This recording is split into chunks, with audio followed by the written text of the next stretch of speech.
The data indicate that there are no eyewitness accounts of Jesus' life in the New Testament, that the 4 Gospels were written and originally circulated anonymously, and that traditional authorship was only secondarily assigned toward the end of the 2nd century CE.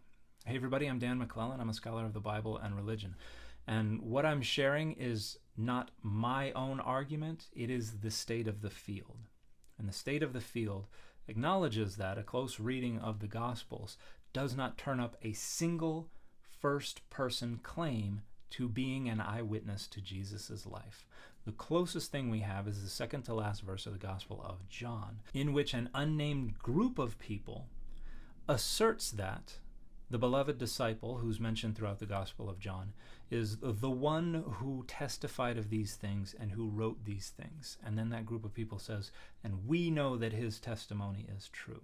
Now, we don't know who we is, and we don't know where to distinguish what we is writing or edited versus what the beloved disciple ostensibly testified of or wrote. So the only claim to eyewitness status is a second-hand one that was clearly added later to what may have been originally written by the beloved disciple. But there's also significant evidence of editorial change throughout the Gospel of John.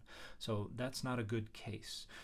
The data indicate that from the composition of the Gospels all the way up to Irenaeus, writing between 170 and 180 CE, every last quotation or reference to every verse or every combination of verses from the Gospels treats them anonymously, does not assign authorship at all, much less traditional authorship.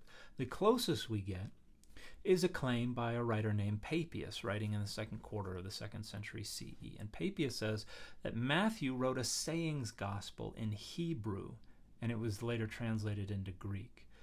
That's not the Gospel of Matthew. It's not a sayings gospel, and it wasn't originally written in Hebrew.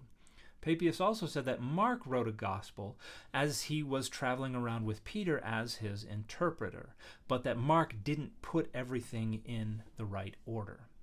That's not the Gospel of Mark, which agrees with the broad narrative order that is found in the other 2 synoptic Gospels. So a lot of people point to Papias as an indication that traditional authorship had been assigned in the 2nd quarter of the 2nd century CE.